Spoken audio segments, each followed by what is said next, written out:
I clench the contract in my fist. 5 years of my life for my father's card debts. Get up. We don't give handouts here. The voice from above is cold. I look up. The spires of Blackwood Castle pierce the clouds, and right above me stands the manager. His face is a frozen mask of contempt. I stand up. My knees are shaking, but I force myself to stand straight. Mud drips from my hands. You are now the property of this estate. Follow me. Property. The word hits hard. He turns around, his footsteps echoing sharply on the stones. I follow him, squeezing the scrap of the contract in my pocket. It is all I have left. Inside, the castle smells like old copper and wax. Our footsteps echo loudly in the empty corridors. The walls seem to close in, trying to crush me. The manager pushes open a heavy door. This is your place. Work starts at dawn. If you are a minute late, you won't eat for a week. He leaves without even looking at me. I am left alone in the dim light. My heart is pounding in my throat. Don't cry, I tell myself. Not here. I walk over to the narrow window. Far below in the fog, the light of a departing carriage flickers. My last connection to home is gone. I am alone, trapped in the lair of the people who bought my freedom. A quiet, stealthy creak breaks the silence of the room. I spin around. Someone is sitting in the corner, hidden in the deep shadows of an armchair. I can only see the gleam of their eyes and thin fingers tapping on the armrest. So, you're the debt payment. The voice is mocking and sounds dangerously close. I expected someone a bit more refined. A man slowly steps out of the shadows. I freeze. The shadow steps away from the armchair, turning into a tall figure. Lord Greystoke, the very monster in silk everyone in the capital whispered about with a shudder. He steps into the light, and I instinctively take a step back. My heart beats against my ribs like a trapped bird, but I lift my chin. I won't give him the satisfaction. 500 pounds, Abigail, he says, his icy eyes locked on me. That is exactly what your life was worth. He slowly adjusts his flawless black glove. There isn't a single drop of pity in his eyes, only cold calculation and boredom. He stares at my mud-stained hands. 500 pounds is the price of a year's supply of oats for my stables. Start working it off right now. I catch his scent, frost, expensive tobacco, and steel. I want to scream. I want to throw this scrap of parchment right in his face, but I just clench my fingers tighter. Stay quiet, endure, survive throbs in my mind. What do I need to do? My voice sounds hoarse but firm. Greystoke smirks. The sound slices through the quiet corridor. He lists my duties as if reading out a grim verdict, scrubbing fireplaces, sorting archives in the basements, and standing night watches at doors that never open. His words are full of venom. He savors my humiliation. He enjoys watching me turn pale. And don't hope for a soft bed, he snaps, turning his back to me. You are not a guest here. You are a tool, and I throw broken tools into the moat. I stare at his retreating back. An icy rage boils inside me. A tool. We will see who breaks first. I follow him deeper into the castle. Twists, turns, stairs, and heavy oak doors. A cold draft catches the hem of my dress, chilling my skin. Suddenly, Greystoke stops in front of a massive iron-bound door. Your first task. He pushes the door open. Inside is my grandfather's library. Get it in order before dawn. But remember, he leans in right next to my ear. His breath is freezing cold. Never open the books with red covers. The lock clicks. I'm left in total darkness. The silence of the library feels alive, and in that silence, I hear it clearly.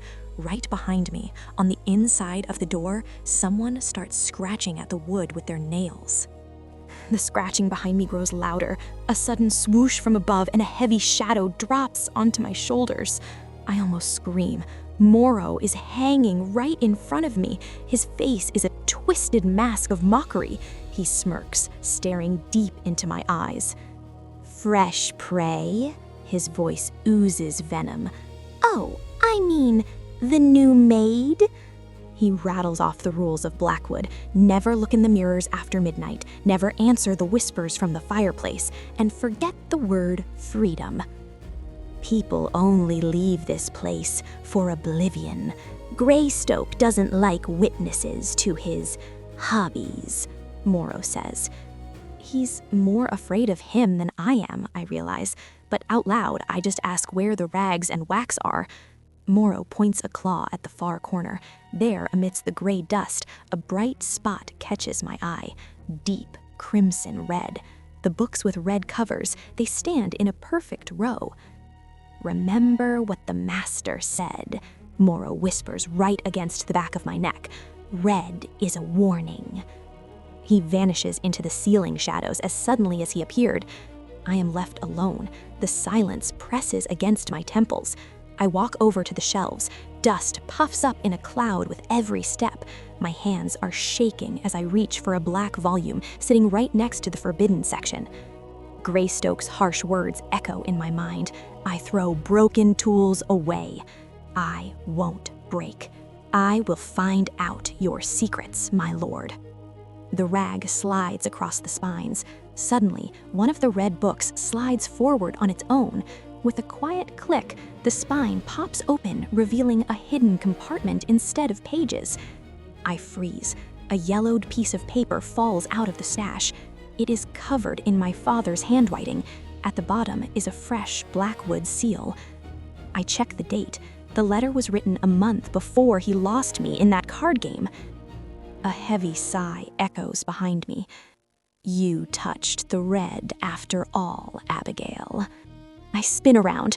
Greystoke is standing in the doorway, and in his hand is a drawn blade. I don't have time to hide the letter. Greystoke steps out of the shadows. The steel blade in his hand catches the candlelight, striking a spark.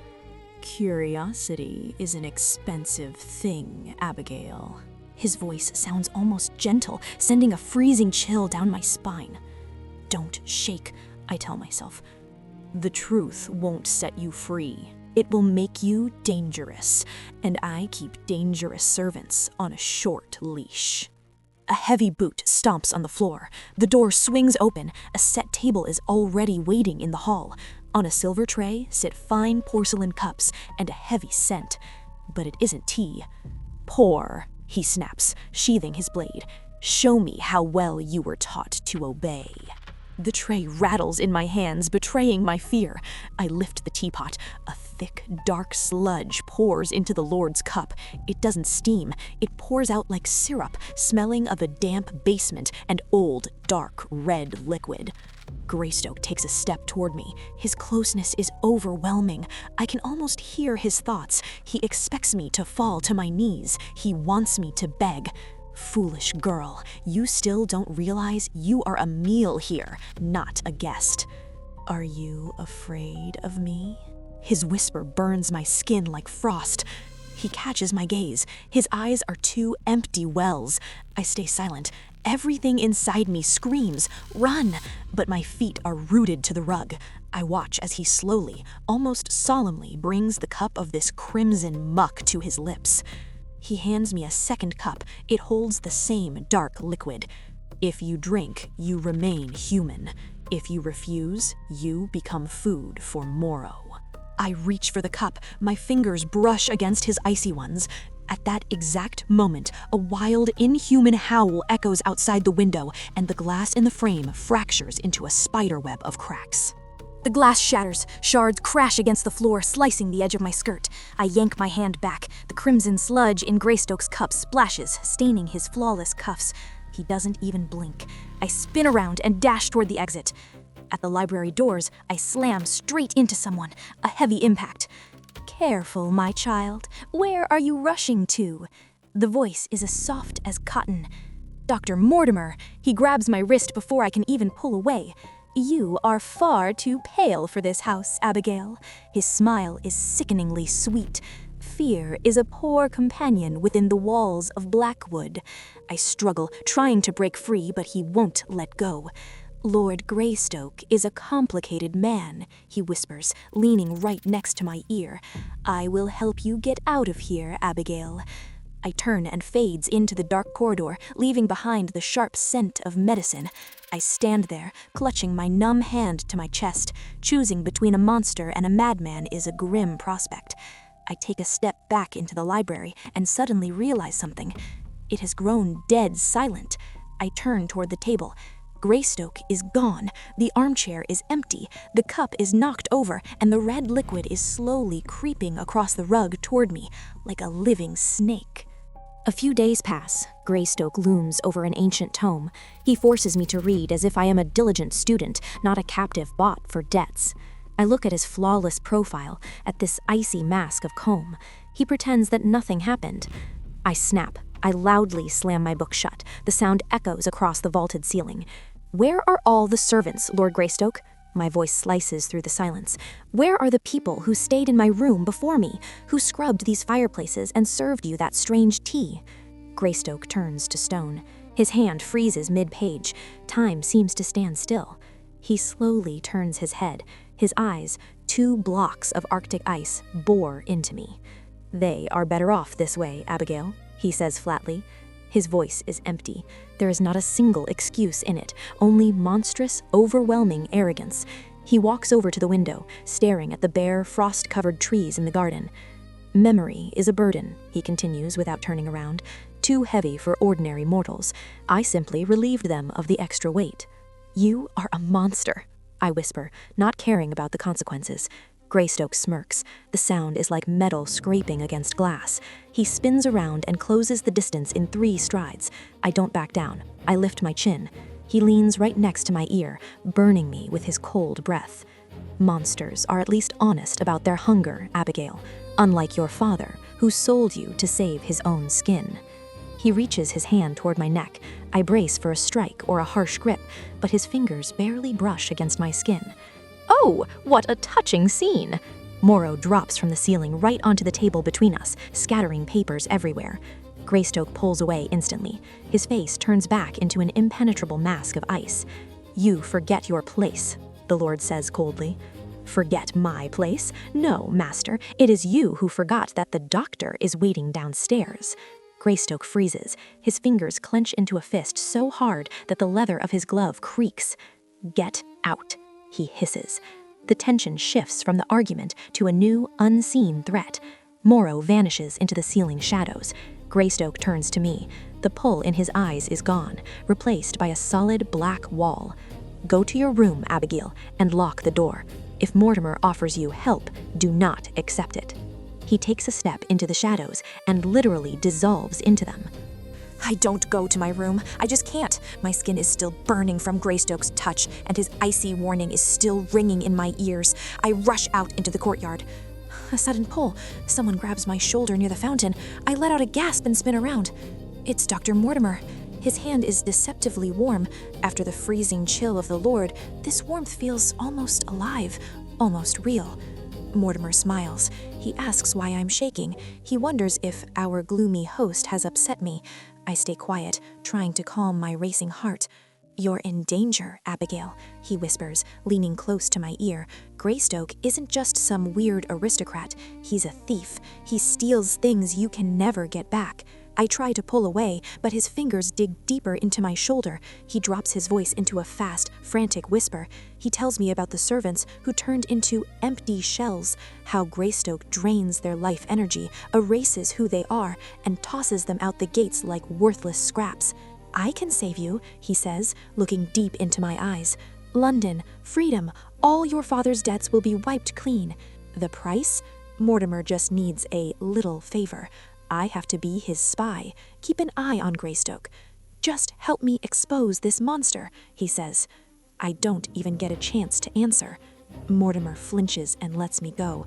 All the color instantly drains from his face. He stares right behind me, to the spot where Morrow appears out of the thick fog. He is dangling from the ledge, swinging back and forth like a pendulum. I back away from the icy fountain, but Mortimer doesn't let me leave. He catches my hand.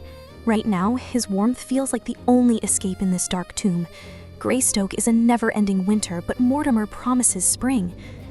A week goes by. My whole world changes.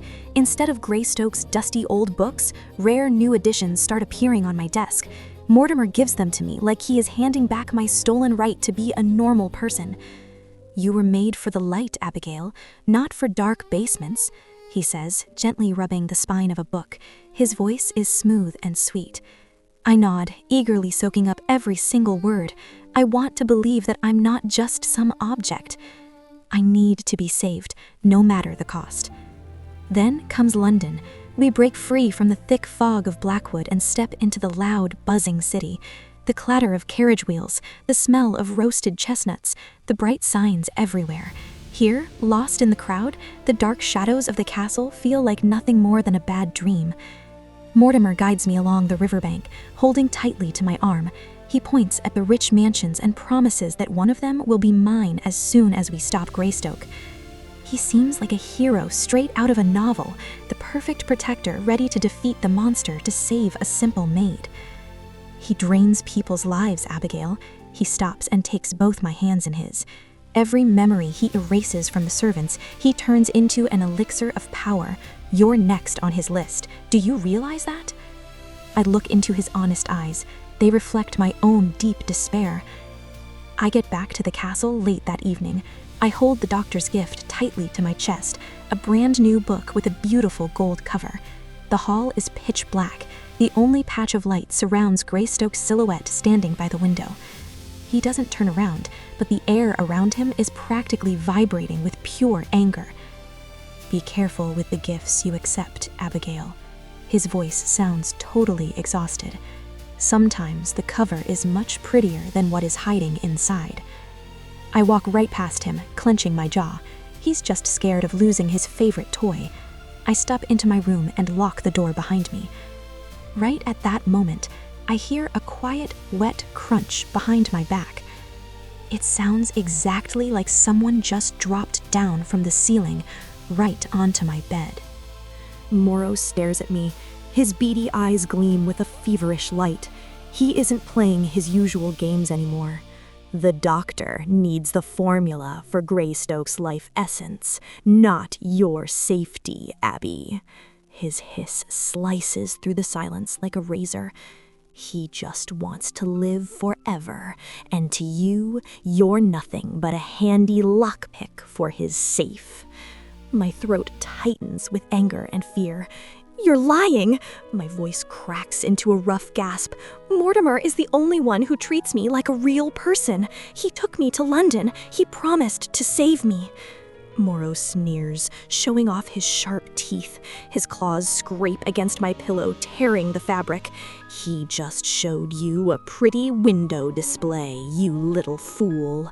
Greystoke doesn't let anyone get close to him, except for his new apprentice. The doctor knows that. He fed you fairy tales about the River Thames, so you would serve him the master on a silver platter." I stare at Mortimer's gift. The beautiful gold cover suddenly looks like snakeskin to me. My inner voice is screaming to run, but there are no safe corners in Blackwood. "The ball is tomorrow." Moro hops down to the floor without making a single sound and melts into the shadows beneath my bed. I am left completely alone in the dead silence. There are no heroes anymore. There are only two predators, and I am their shared prey. Greystoke's dark study. Moro drops from the ceiling, landing right on the scattered papers. "Master, you are losing her." His hiss cuts through the air. "She believes the doctor. She sees him as a savior, while you play the silent tormentor." Greystoke doesn't look up. His black-gloved fingers clench tightly into a fist.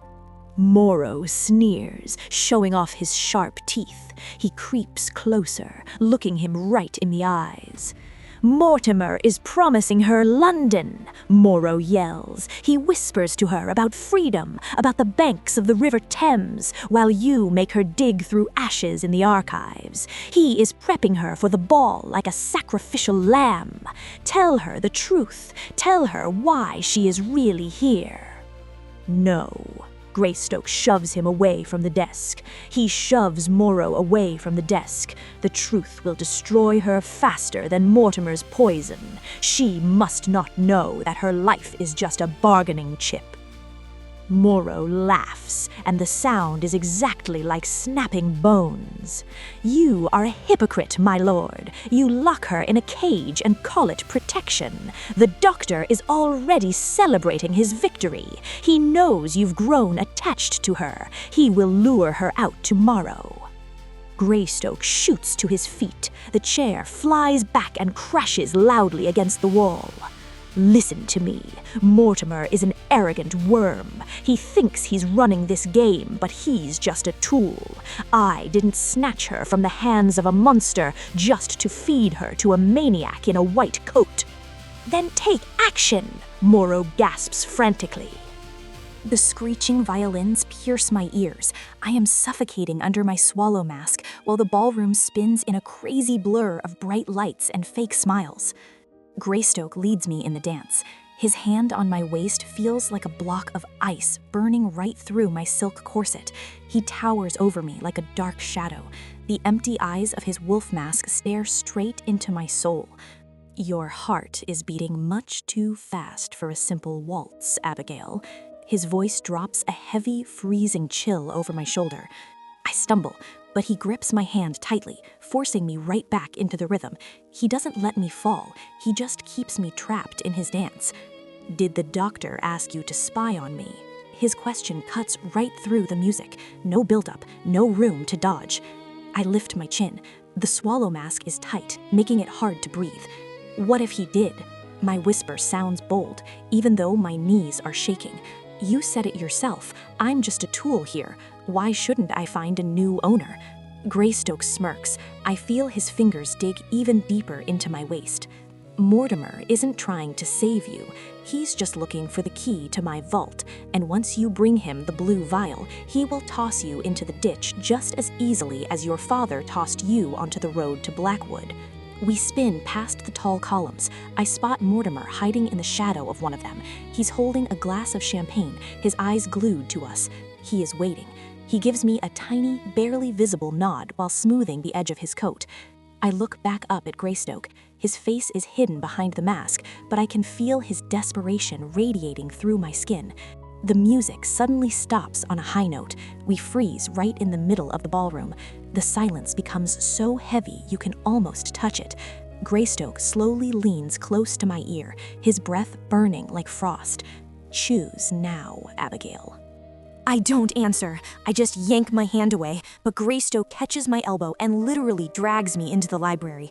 The heavy oak door slams shut with a loud crash, cutting off the music and the fake laughter of the ball.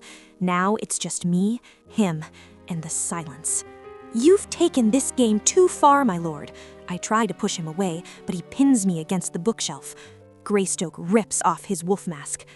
He kisses me, hard, without any warning. His lips burn with freezing cold. This kiss holds the taste of metal, the bitter chill of oblivion, and centuries of loneliness. I want to hit him, but my body betrays me. I melt under his icy grip, breathless from his scent, frost, steel, and old paper. Greystoke pulls away abruptly. His breathing is heavy and ragged. He reaches into the inner pocket of his coat and pulls out a narrow glass vial. Inside, silver smoke swirls wildly, looking exactly like captured lightning. I have to take your memories of this, Abigail. His fingers grip the glass so tightly that it creaks. You must not remember tonight. You must not remember the taste of my lips. Why? I grab his wrist, trying to push the vial away. He looks at me, and his eyes hold an arctic emptiness. That is the law of Blackwood. My true nature is toxic to people like you. I am protecting you from myself. It is the only way to keep you alive.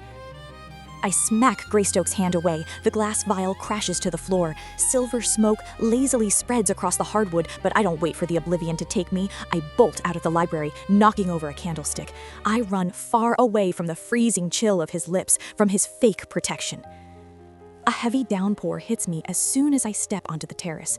The rain instantly washes the powder off my face and clears the last traces of the waltz from my mind. I grab the railing, trying to catch my breath. Suddenly, someone's fingers dig into my elbow like a steel trap. It's Mortimer. He yanks me toward him. His face is way too close. "The Lord doesn't just steal memories, Abby," he whispers. "He collects souls. Every thought you have, every tear you cry, it all belongs to him now." I try to yank my arm free, but he squeezes it so hard my bones almost crunch.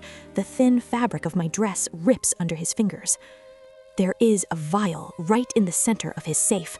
Mortimer bites out the words over the rumble of thunder. "It glows blue. Bring it to me. We will be in London by dawn. You will get your freedom." "Or do you want to end up like the others?" His voice turns sharp. The doctor lies so elegantly that I want to believe him. Greystoke's silence is so heavy that I just want to run away. I rip my arm out of Mortimer's grip and dive back into the castle. The rain is still pounding against the windows, but here in the library, the silence is so heavy that I can hear the rush of my own pulse in my ears. Every tick of the grandfather clock sounds like a hammer striking an anvil. Mortimer said, "The blue vial in the center." I slip over to the massive bookcase. My fingers, still wet from the downpour, frantically run along the book spines until they find a hidden latch. The lock gives way with a slick, oily click. The panel slides open. I freeze. Inside are hundreds of glass vials, a whole graveyard of stolen moments. They glow with a dim, lifeless light that sends a freezing chill down my spine. I sift through them until my fingers brush against cold glass. Here it is, a deep blue color just like the sky right before dawn. I pull it out, expecting to see a name, but the label is blank, just numbers, a date. My heart skips a beat. It's the exact same day, the day my father sold me to Blackwood, the day I only remembered through hazy, foggy fragments. I press the vial against my cheek. The freezing glass burns my skin. A sudden realization flashes in my mind. He already did it. Greystoke wasn't protecting me. He got inside my head on the very first night while I was sleeping and ripped out a piece of my life. Now it makes perfect sense why I can't remember my father's face from that moment. I grip the vial so tightly my knuckles turn white. I want to smash it and spill that glowing mist all over the floor. But then I spot a fresh mark on the stopper, a dark red stain. A still warm drop is smeared across the glass. "Enjoying the view, Abigail?" A voice behind me makes me jump. I spin around, quickly hiding the hand holding the vial behind my back. Morrow is sitting in the corner, hidden in the deep shadows of the armchair. He isn't dangling from the ceiling, and he isn't sneering. He is just staring at me, and his eyes hold a strange, non-human pity. "Don't open it," he whispers. I rip the stopper out. The blue smoke hits me right in the face. My lungs burn with freezing ozone. The library walls melt away. Darkness. Violent shaking. The stench of stale drink and cheap tobacco. I see my father. He isn't crying. He isn't asking for forgiveness. His face is twisted with greed and fear. He raises a hunting knife over me. "It's better this way, Abby," he rasps. "Those who are gone don't need a dowry. They don't remind anyone of past debts." A loud crash. The door flies right off its hinges. Greystoke bursts inside like a dark whirlwind. He grabs the blade with his bare hand. I hear his bones crunch. I watch as a dark red liquid soaks his flawless white cuff, the exact same red stain I just saw on the vial. Greystoke didn't buy me. He snatched me right out of the hands of a monster. "Forget." His voice booms like thunder in my vision. "You shouldn't have to live with this. I will take your terror as my own." The vision shatters. I drop to my knees, gripping the edge of the desk. The blue smoke seeps right into my skin, bringing all my pain back. Greystoke wasn't stealing my life. He was filtering my memories, just so I could keep breathing. I push open the heavy study door. Greystoke is standing by the window. His silhouette is a dark shadow against the full moon. He doesn't turn around, but I can feel the air around him vibrating with tension. I walk over to the desk. I place the blue vial on the polished wood. Why didn't you leave? His voice is barely a whisper. There is no command in it, no threat, just an endless, soul-burning exhaustion. I look at the back of his head, at his perfectly straight back. The images are still spinning in my mind. My father's knife, his crazy eyes, and Greystoke catching the blade with his bare hand. Because my father sold me for 500 pounds, I say, trying not to scream. And you bought my pain at the cost of your own soul. The doctor lied more elegantly than you stayed silent. Greystoke slowly turns around. His face is still that icy mask, but his eyes, they don't hold that arctic emptiness anymore. He slowly pulls at the edge of his black glove. He takes it off, tossing it onto the desk right next to my vial. I freeze. His hand is covered in thin black veins. They pulse under his skin, spreading towards his wrist like ink stains. The poison he willingly drank from my memory is now flowing through his veins. Memory is a heavy burden, Abigail. He drops the words, staring at his ruined hand. I just didn't want you to break under its weight. I walk up to him. I reach out and touch his scarred hand with my fingertips. He flinches, wanting to pull it away, but I hold on tighter. The cold from his black veins feels like ice needles right under my skin. Why didn't you let me perish back then? I whisper, looking into his eyes, where the arctic cold is replaced by a pained gleam. Why take in this poison? 500 pounds isn't worth a burden like this. Greystoke slowly exhales, and his breath settles like frost on my hair. He walks over to the fireplace, where the fire has almost died out, and the shadows from his tall figure dance across the book spines like living creatures. My family has always been the cleaners of the Empire, Abigail, he begins, and his voice sounds like he is reading the epitaph on his own tombstone. For centuries, we collected what people couldn't handle themselves: shame, terror, sins. This castle isn't an estate, it is a gutter for human filth. My father lost his mind, drowning in other people's grief. I swore I would be different. I turned feelings into numbers, into dust, into these damn vials. I became a machine, cold, precise, lifeless. He turns around sharply. The candlelight highlights his sharp cheekbones. And then I saw your father. He came to ask for more time, and I looked into his mind. There was no remorse there, Abigail. There was only emptiness, where a fatal act was brewing. He was going to eliminate you that night, not out of need, but out of fear that you would witness his downfall. And in that moment, when he raised the knife, for the first time in decades, I felt not someone else's sin. I felt your life.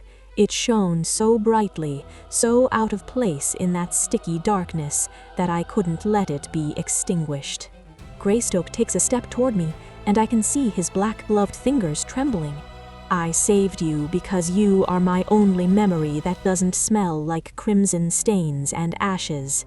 I tied you to myself like an anchor, just so I wouldn't lose my mind in this ocean of other people's nightmares. You are my purity, Abigail, my only proof that I am still a human and not just a vessel for poison. I freeze, totally stunned by his confession. My anger melts away, leaving behind only a ringing emptiness. I want to say something back, touch his face, wipe away this mask of eternal suffering. But right at that moment, a wild, piercing screech echoes from above. The heavy chandelier in the center of the library swings back and forth, showering us with crystal tears. Master! Master! Moro drops from the ceiling like a struck bird. He lands right on the desk, knocking over the inkwell. His beady eyes are practically bulging out of his head, and his claws frantically tear at the cloth. Hurry! The doctor! That rat butcher in an apron! He found it! Moro chokes on his own hiss, pointing a claw toward the dungeons. Mortimer is breaking into the Vault of Echoes. He is already at the main safe, where you hide the vessels.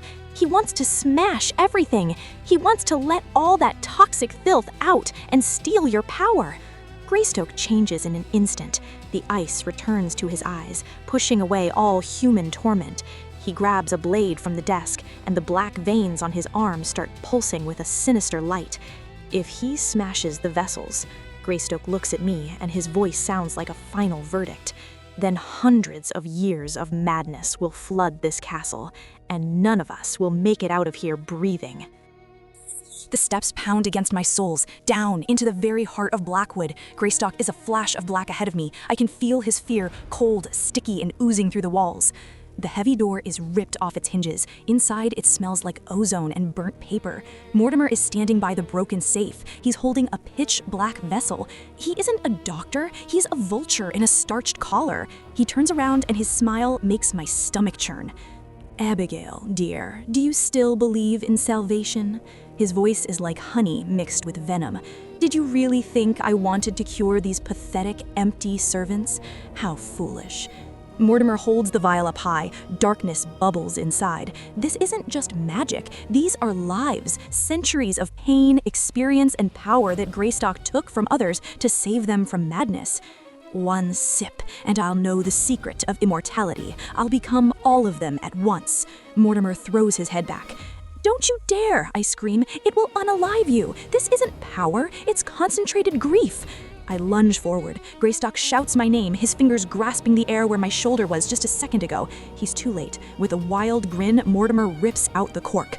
The crunch of glass. Thick, choking smoke pours out of the bottle. It doesn't rise. It snakes across the floor, coiling around the doctor's legs. I slam my shoulder into Mortimer, trying to knock the vial away, but I'm too late. The darkness strikes him right in the face. Mortimer chokes. His arrogant laughter turns into a gurgling gasp. Right before my eyes, his skin turns gray, cracking like old parchment. Smoke seeps into his eyes, his ears, and his mouth. Mortimer drops the vial. It shatters into 1,000 pieces. A roar of hundreds of voices fills the vault. They're all screaming in my head at once. I cover my ears and collapse to my knees. Mortimer isn't laughing anymore. He's howling. The black smoke doesn't obey him, it's digesting him. The doctor's eyes roll back, and the veins on his temples swell like thick black cords. He wanted to become a god, but his mind is nothing more than a tiny cup trying to hold an ocean of someone else's pain. "Too much! Take it away!" His last words flare up and then fade. The vessel shattered into thousands of razor-sharp shards. I was too close. The pain doesn't hit me right away. At first, there's only cold and a strange lightness. I fall onto the stones, and the world begins to grow dim. Greystoke is already by my side. He tosses Mortimer's limp, mangled body away like a rag doll. His face is still that same icy mask, but I can see everything inside him collapsing. "No, no, no, not you! I won't let you leave!" That cry deafens me more than the crash in the dungeon. I press my hand to the wound. The red liquid is hot, pulsing through my fingers and staining his perfect cuffs. "Do it," I whisper, grabbing his palm. My throat is filled with the taste of copper. "Make me like you, just like you." Greystoke shakes his head. His fingers, covered in black veins, tremble as he tries to hold my wound closed. "You don't understand, Abigail." His voice breaks. "It's a curse. Every breath is a struggle against someone else's madness. You'll feel the cold of centuries. You'll forget the taste of food, the warmth of the sun. This isn't life. It's a slow decay in silk. You won't be able to carry this burden." I look into his eyes. My strength is fading, and I feel my soul starting to peel away from my body. Better eternal darkness with you than emptiness without you. Bite me, or I'll pass away right now. I see his last barrier break. To him, losing me is more terrifying than condemning me to eternal suffering. He pulls me close, almost roughly, holding me as if he wants us to merge into one. His breath is like Arctic frost against my neck. "Forgive me," he exhales. A sharp sting in my jugular vein, a flash of white flame in my eyes. The pain from the wound vanishes instantly, replaced by an icy, otherworldly bliss. I feel his essence, his memory, and his power pouring into me, pushing out my human weakness. Moro jumps on a piece of the broken safe in terror. He covers his face with his paws, his claws digging into his own fur. "You did it! Master, what have you done?" he whimpers. My vision stings. The world has become too sharp, black and white and vibrating. The pain in my side has vanished, replaced by an icy pulse. I'm not breathing. I don't need to anymore. Greystoke pulls away. On his lips is a red drop of my humanity. His thoughts crash into my head like an icy storm. Forgive me. I've turned your life into eternal cold. I am a monster. A fire suddenly breaks out around us, raging wildly. The fire doesn't just burn, it roars. Ancient archives, thousands of stolen memories and erased fates. It all turns into perfect fuel. Hold on to me. It's not a request, it's an order. Greystoke scoops me up in his arms. I feel his icy skin, but all around us is a white, blinding flame. We walk through a wall of fire. I see his hair burning and the silk on his sleeves charring, but he doesn't even flinch. His only goal is to get me out of here. Not her. Let this vault collapse, but she will live. His thoughts burn me more than the fire. I bury my face in his shoulder. It smells like steel and burnt wood. Blackwood Castle is sinking into an inferno. Abigail, look at me, don't fall asleep. He slams his shoulder against the massive door. The oak cracks and gives way. We burst into the main hall. The air is clearer here, but I feel my new nature demanding red liquid. Hunger wakes up instantly, sharp, stinging, and unbearable. Greystoke sets me on my feet. His face is covered in soot, and his eyes glow with a fanatical light. He checks my wound. There is only a smooth scar. Is it over? My voice sounds different. There's no tremble anymore, only metal. For Mortimer, yes. For us, it's only the beginning. He turns toward the exit. Gravel crunches under my knees. We made it out. Blackwood roars behind us, spitting sparks into the black sky. I don't feel the heat anymore. To me, the fire is just a dull light. Inside, there is only Arctic cold, and this unbearable stinging itch in my gums. Hunger. It wakes up before I even realize that I still exist. Greystoke sets me down on the ground. His hands are trembling. He looks at his palms, stained with my red liquid, and I hear his mind cracking under the weight of guilt. I ruined her. I pulled her from the flames only to lock her in eternal frost. Now she is a shadow, just like me, a monster created by my own hands. I stand up, slowly. My movements have changed. Fluid mercury, predatory grace. The pain from the wound is gone, leaving only a perfect, ringing emptiness. Forgive me. His whisper is barely audible over the crash of the collapsing library vaults. I've made you cursed, Abigail. Now you are tied to this cold forever. You will never see the sunrise or feel warmth. I stole your life. I walk right up to him. His heart pounds in my temples like a frantic drum. I smell his fear, and it is so incredibly sweet. Do you still think I'm a victim? My voice sounds like the crack of thin ice. Do you still see that girl you bought for 500 pounds? I grab him by the collar of his coat, pulling him close. He doesn't resist. He expects a strike, hatred, or tears. But in my head, there is only cold calculation. 5 years of slavery burned down there in the cellars, along with the archives and Mortimer's vials. You didn't steal my life, my lord. You simply ended my role as a servant. I look at the blazing castle. The walls are collapsing, burying centuries of pain, erased memories, and Mortimer's lifeless body. It wasn't a home, it was a prison. For him, for me, for everyone who turned into empty shells. Morrow jumps down from a tree branch nearby. He isn't snarling anymore. He bows his head, looking at us with his bead-like eyes in superstitious respect. "The castle has fallen, master," he whispers. "Where to now?" I turn my gaze to Greystoke. His icy mask has completely shattered. There is confusion in his eyes. He was used to being the master of this vault, but now the vault is gone. Now we change the rules. I let go of his collar and adjust my cuffs. I feel the night welcoming me. The forest, the fog, the darkness, they are my allies now. No more contracts, no more debts, only endless hunger and a power capable of breaking the backs of castles. I turn around and step into the thick forest without looking back. I know he will follow me. He has no choice. Blackwood was only the beginning.